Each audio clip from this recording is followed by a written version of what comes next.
Thank you very much indeed, John. And I too have a cousin called Rosemary, but I don't think it's the same one that you're talking about.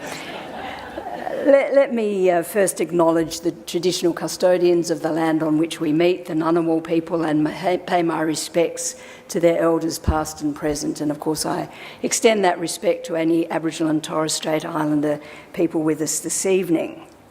I also acknowledge the very distinguished patrons of the Crawford Fund, members of the Crawford Fund board, as well as my colleague, my portfolio colleague, CEO of the Australian Centre for International Agricultural Research, Andrew Campbell. And can I too acknowledge the Crawford Fund scholars? Now, Andrew's just told me something I wasn't aware of before, that you actually go by the name of RAIDers, Research in Agriculture for International Development, and that's a great thing to be. So wonderful to have so many raiders with us this evening, and I wish you all tremendous success in your future careers. I want to thank the Crawford Fund for inviting me here tonight to give the 2018 Sir John Crawford Memorial Address. In doing so, I'm deeply conscious of two things. Firstly, the long history of high-quality work the Crawford Fund has driven or supported over the decades in agricultural research and development. Few organisations can claim this sort of record. And secondly, the extremely high quality of the speakers who've delivered this address over the years. Bob McNamara, Amartya Sen, Peter Doherty, Craig Venter, among a storied list. These are some big shoes. Without question, Sir John Grenfell Crawford was a remarkable person.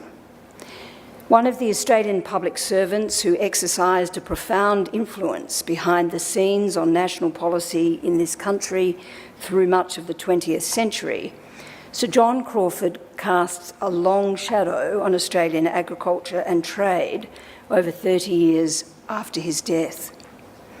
Presenting him with the Australian of the Year Award in 1981, Sir Zelman Cowen described him as an architect of Australia's post-war growth, and I think that was no exaggeration. In the CV he built up and left behind, I count Sir John as my predecessor, not once, but twice.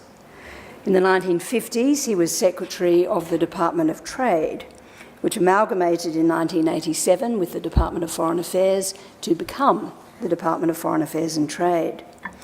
And in the 1970s, he was a key figure in the formation of the Australian Development Assistance Agency, later AusAid, now once again integrated into the modern DFAT. In the 1980s, he was also a driving force behind the formation of the Australian Centre for International Agricultural Research, ACR, now an independent agency within the Foreign Affairs and Trade portfolio, and incidentally, the key financial support behind the Crawford Fund. In thinking about and preparing for the Sir John Crawford Memorial Lecture, I read a memorial lecture Sir John delivered himself in 1961, coincidentally completely the year of my birth. This 1961 lecture, the 12th Roy Milne Memorial Lecture, a series named for a prominent businessman in the interwar period, was a fascinating read, one that clearly set out Sir John's deep professional obsession, there really is no other word for it, with food security and agriculture. Entitled International Aspects of Feeding 6 Billion People, and delivered at the University of Melbourne, Sir John's lecture focused on the key challenge he saw lying in wait for the world in the last 4 decades of the 20th century. Apart from the spectre of nuclear war, a vivid and understandable fear only a decade and a half after the end of the Second World War, Sir John Crawford was most concerned by the challenge of feeding the booming world population, particularly in rapidly growing Asia, an Asia that was much poorer, obviously, than today. His projections of population growth based on United Nations data were strikingly accurate. Speaking in 1961, at a time when the global population was 3 billion, he projected the population in the year 2001 would be 6.28 billion. According to the UN Population Division, We reached the 6 billion mark in 1999. So from a distance of 40 years, he got it pretty much exactly right. He was an optimist in the end about whether and how we would meet that challenge. Hunger, and here I quote, is a threat we can defeat if we are so minded, for technology is not our principal problem, he concluded. Unsurprisingly, given his background and his work, he saw both aid and trade as necessary but not sufficient parts of a solution that would meet the vast nutritional and calorific needs of the growing human population. He saw trade as playing only a fairly marginal role in food security, quoting data that showed only 7% of global grain production was exported in 1961. In 2017, last year, 15% only, I would still say, of global grains were exported, many feeding into value chains around the world. Compare this with oil, where 9% of production was exported in 1965 and 71% in 2016. But in 1961, Sir John also put a heavy emphasis on the importance of the Asian countries, about which he was most concerned, solving much of the problem themselves through economic and agricultural development. As we know, and this is a complex story to cover in only a few words, he was by and large right in his analysis. The countries of what we now think of as the Indo-Pacific were transformed over that 40 or 50-year period through economic growth and through development. International development assistance, including from Australia, played a role. And globalisation, investment and trade have been key parts of lifting economic performance and transforming those societies. Thankfully, we've also managed to manage the threat of nuclear war that also weighed on Crawford's mind. Today, as we consider the big questions of food and agriculture, we see a similar trajectory in front of us as the global population heads towards 9 billion by mid-century, a tripling from the 1960s. While populations in the Indo-Pacific and in most parts of the world are much wealthier than they were 60 years ago, what we now think of as food security is still a major issue. People still go to bed hungry, and in many places nutritional requirements are still not met. Hence the second of the 17 Sustainable Development Goals, zero hunger. In 2016, around 815 million people, close to 10% of the global population, were considered undernourished. Sadly, the impacts of chronic hunger and malnourishment are almost always most severe on children. Globally, of the 667 million children aged 5 or under, almost a quarter are considered to have had their growth stunted. The proportion is as high as 50% in our own immediate neighbourhood, according to the World Health Organisation's estimate. That tells us that the benefits of our global economy are still very unevenly spread. Apart from its devastating and often lifelong physical impacts, food insecurity, along with water security, also plays a role in national security. All nations and all national governments are sensitive to the importance of their capacity to ensure reliability in food supply. But it's a particularly important issue for developing countries, especially those whose geography, history, or natural endowments do not lend themselves to reaching long-term food security goals. It's a point that may be hard to imagine in a wealthy country like Australia, with a major agricultural industry, as John's just mentioned, that produces and exports much more food and fibre than our relatively small population can consume. As the Prime Minister said today in his statement to Parliament, the National Farmers Federation vision for a $100 billion a year farm gate industry is undaunted by the drought.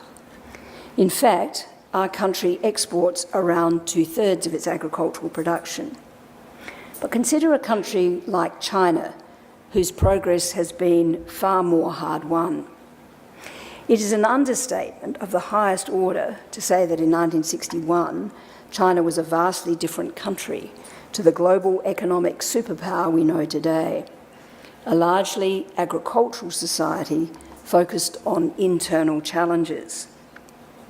Even today, however, after its integration into the global economy and its rise to be rivalled only by the United States in economic scale, food security remains a vital issue at the heart of Chinese national identity.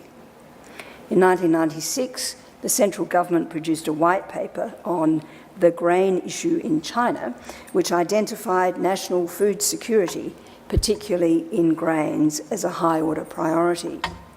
Still today, and I experienced this during my 4.5 years as ambassador in China, in the many iterations of the Communist Party's #1 central policy document, questions of agricultural and rural development remain front and centre. And here I'm quoting from the document #1, ensuring long-term food supply is a necessary and basic policy for governing the country, the document says, reflecting China's history, but also the vitally important issue of maintaining social and national stability. China is a large country, certainly, but that task is gargantuan. Today, China feeds 1/5 of the global population on 1/14 of the world's farmlands. In the last few decades, agricultural productivity growth in China has run at a rate 3 times higher than the global average, resulting in a major surge in output. Chinese rice paddy yields are more than 3 times greater now than they were in 1961. Wheat yields have gone up nearly tenfold. Nutrition has improved as a result, and the negative impacts of undernourishment are slowly declining. Now, more conscious of environmental issues, the Chinese Communist Party places heavy emphasis on addressing the environmental impacts that come hand in hand with decades of overuse of fertilisers and chemicals. I know that ACR has been working for years alongside the Chinese government on food security and agricultural sustainability issues, and have seen firsthand some examples of the hugely positive impact, Andrew, that this has had, including in Tibet. Andrew has recently returned from Tibet, reviewing grasslands management research, critical not only to the local Tibetan population, but to the management of 13 Asian river systems. Together, these rivers sustain billions of people. Food security is of paramount importance to many countries, of course. Consider the immense strategic and political challenge for the various governments that rely on the water in the Mekong River basin. A complex and competing range of factors come together in the Mekong: power generation, water for irrigation, farming and human consumption, transport, food security, economic livelihoods, and geostrategic interests. If a government builds a dam, it restricts or controls downstream water flows, with resulting impacts in neighbouring countries. That water may be needed for seasonal cropping or for flushing silt or for sustaining populations of local fish, a key source of protein for millions of people in the countries that stretch up and down the Mekong. It's an acute example of the trade-offs that govern this complex tangle of issues, and new risks continue to emerge, as we saw in the collapse of the Siem Nam Noi Dam in Laos just last month. There are examples in other parts of the world too. In 2010, severe drought reduced grain production in both Australia and Russia. Many of you will remember it. Farmers in both countries suffered greatly, losing large-scale wheat crops intended for export and contributing to a global hike in bread prices. In the new year, in an entirely different part of the world, protesters took to the streets. Masses protesting the inflation of food prices, the fact that they couldn't afford bread anymore. Today, that drought the same one we saw right here in this country, is widely acknowledged as the first in a set of dominoes that brought down the Egyptian government. Sitting at the centre, of course, a universal need for food and water security. We see a similar story today in Syria, a country that has seen dramatic changes to its rainfall patterns since the 1990s. With these critical water security issues came decline across rural farming communities. Simply put, traditional income streams were not as reliable as they had been. The domino effect again, we saw Syrians forced out of their livelihoods and moving to major urban centres. We saw more urban poverty as a result, greatly compounding the impact of other political and social issues that sparked protest and escalating violent responses. Today, we see those changing rainfall patterns for what they really represented to the people of Syria: fuel to the disintegration of internal social and political cohesion. The conflict has in turn devastated already declining agricultural productivity and has all but destroyed the food security landscape for the local population. We in Australia, and especially at the moment rural New South Wales, know all too well the impact of sustained drought, even in a politically and socially stable situation.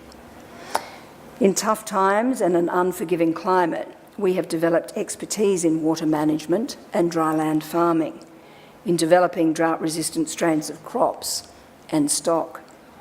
This Australian knowledge can help to shore up food security and so mitigate the suffering and the instability that food shortages can cause. The urgency of this work has an added intensity because of an issue that Sir John did not have on his radar at all: climate change. In 1961, climate change was not part of Sir John's vocabulary, but in Australia's Foreign Policy White Paper released last November, climate or climate change is mentioned over 40 times. Climate change and food security are two inextricable issues for the modern international community. The threats that Sir John worried about in 1961 are compounded by temperature change, unpredictable rainfall patterns, ocean acidification, sea level rise, and increases in the frequency and intensity of extreme weather events. They multiply the risk of threats to both national and international security. At their extreme, they increase the risk of conflict. In an era of increasing strategic competition in some parts of the world, there is a need to anticipate some large-scale possibilities. What happens as some areas become uninhabitable? What happens as systems of food and water start to fail? What happens as farmers increasingly struggle to produce their crops and people can no longer feed themselves? What happens as societies can no longer count on the agricultural productivity of a territory they have relied on for generations? What are the consequences to changing patterns of climate, environment, and of migration to systems of governance and social cohesion? These were the kind of questions we asked ourselves last year in developing our Foreign Policy White Paper. We concluded that climate change, environmental degradation, and the demand for sustainable sources of food and water would be political, economic, and security disruptors. One part of the world which is a particular focus on climate change is, of course, the Pacific, our neighbourhood, and one of the White Paper's 5 central foreign policy priorities. The political and strategic stability of the Pacific, interlinked with its economic viability, is without question an immediate issue for Australia's own national security. Climate change is particularly concerning for Pacific Island countries, which have said it is the greatest threat to the livelihoods, security, and well-being of their people.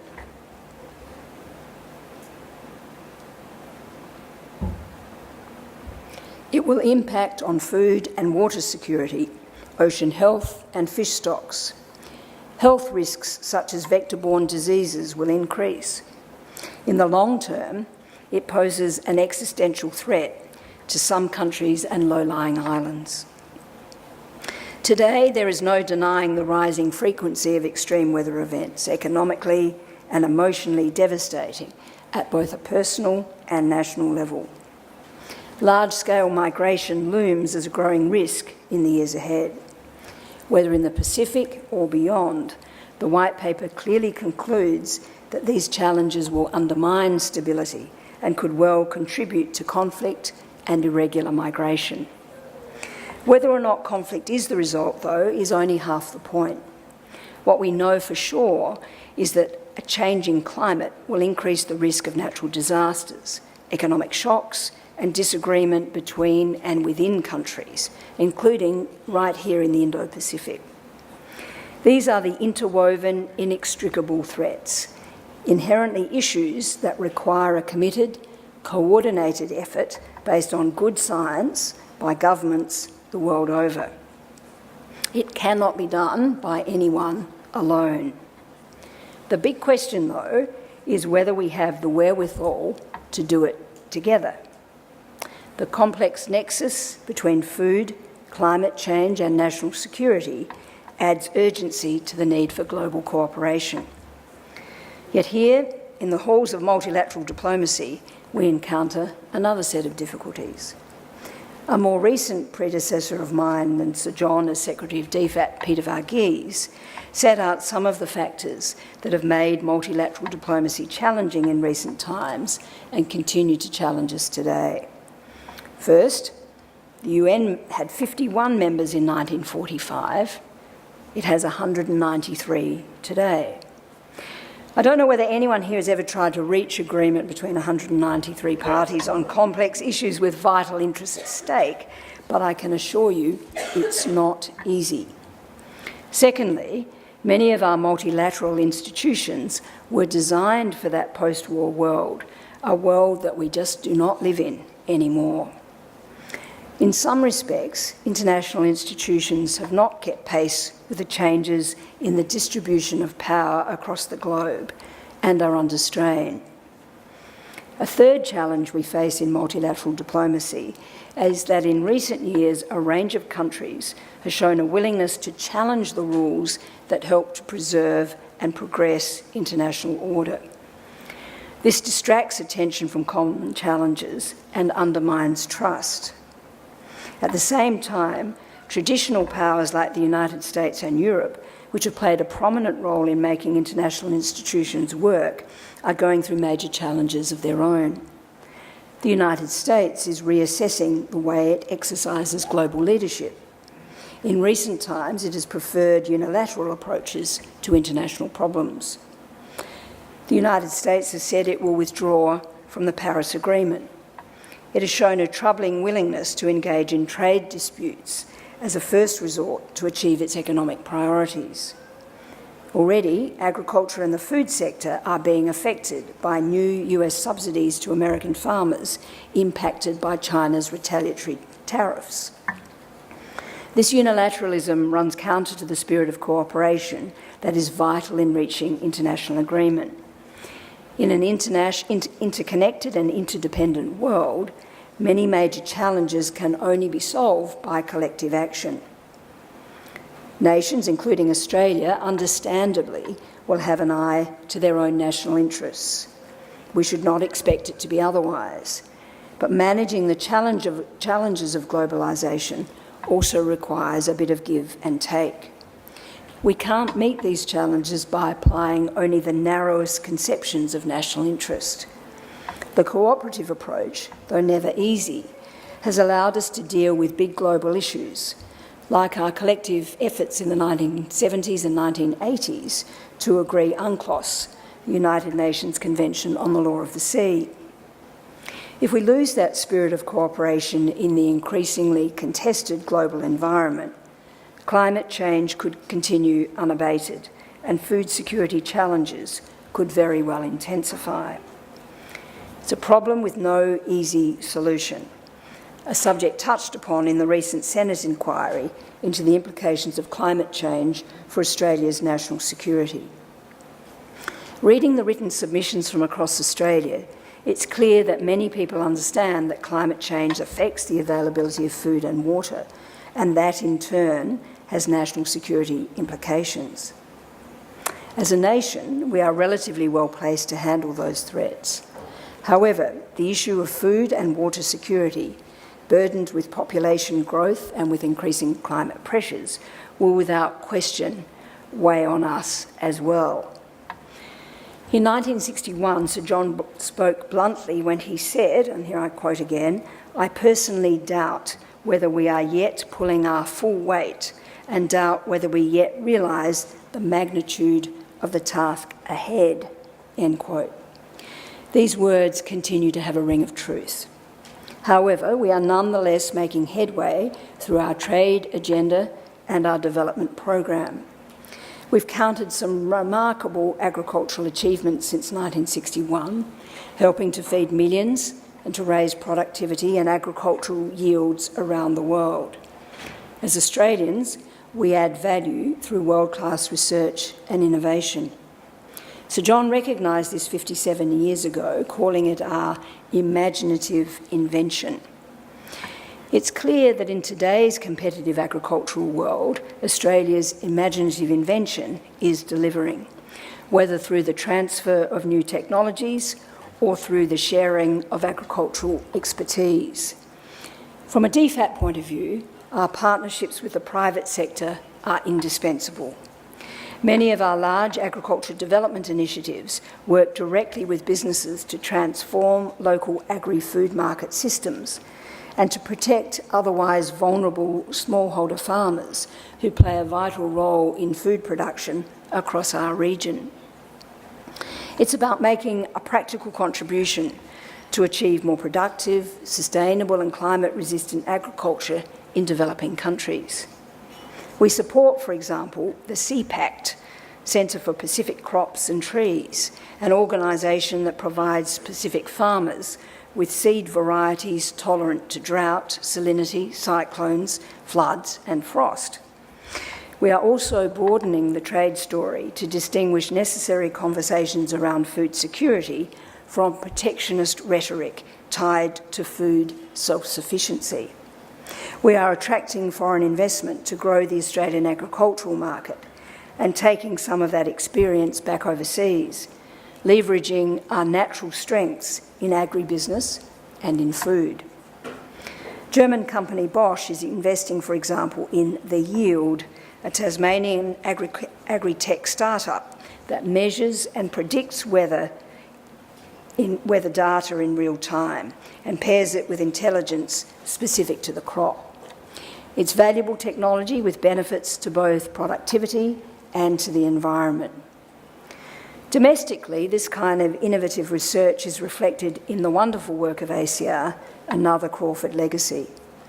ACR has supported hundreds of projects in 35 countries in our region: smartphone apps, drone technology, agribusiness education and early warning for crop viruses, facilitating collaboration that transcends international borders and engages the most remote communities in the world, work that stems from our domestic experience, an understanding of our own food and water security.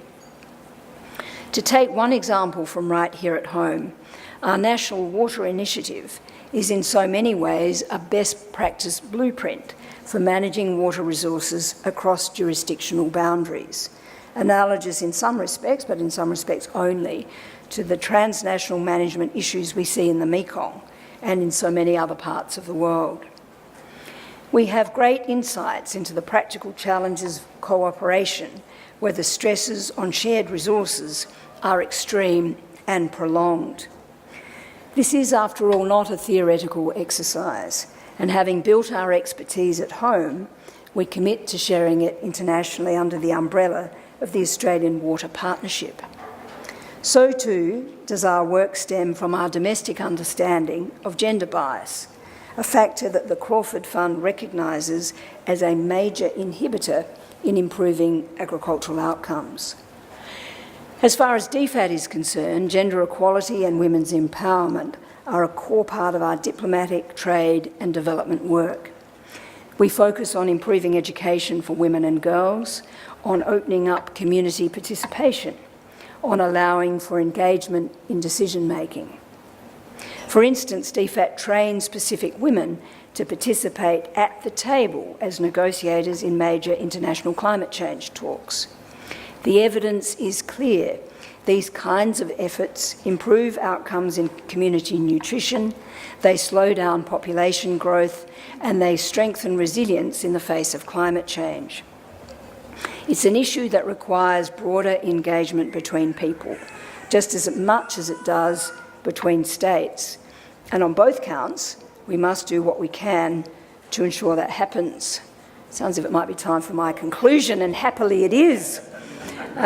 Times have certainly changed since 1961, and yet Sir John's words then are a salient reminder of how universal they are, these basic human needs. Sir John was concerned with how the world would feed a population increase of 3 billion people that the demographers of his day were projecting out to 2001. Today, we too should be concerned with how the world will feed the population increase of a further 3 billion people that demographers of our day are projecting for 2050.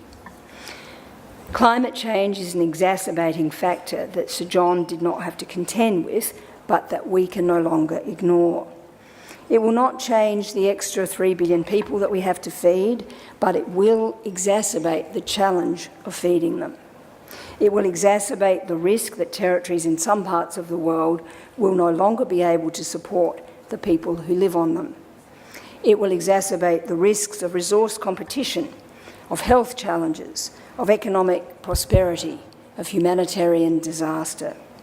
It will exacerbate the risks of state fragility, of mass migration, of internal and of international conflict. A different Sir John Beddington, former Chief Scientist of the United Kingdom, once called it a perfect storm. Australia is doing a great deal to combat this perfect storm, this great knot of interlinked issues. It is a complex problem, but it is not an impossible one. Yet in 2018, in the very pragmatic and introspective shadow of Sir John Crawford, it is time to ask ourselves again whether we too need to be doing much more. Thank you.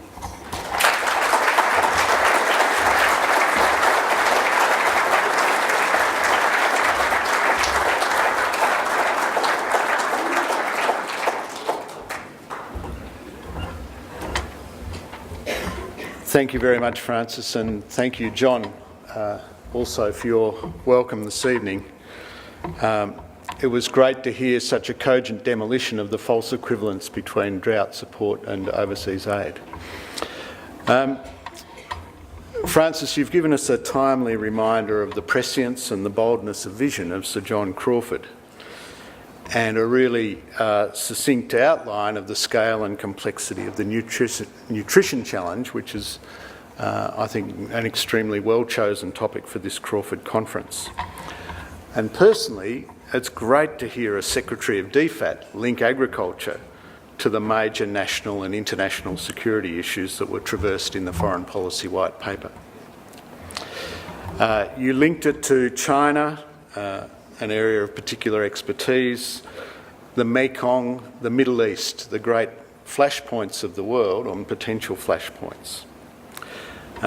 As it happens in the last 3 weeks, I've been to Tibet, the water column of the world, or certainly of Asia, Bangladesh, with our work on sustainable intensification of cropping systems in the Eastern Gangetic Plains, and just last week the Philippines, down in Visayas, and unfortunately not able to look at our long-term work in Mindanao, but incredibly important work dramatically lifting agricultural production, local livelihoods in post-conflict and conflict-vulnerable areas.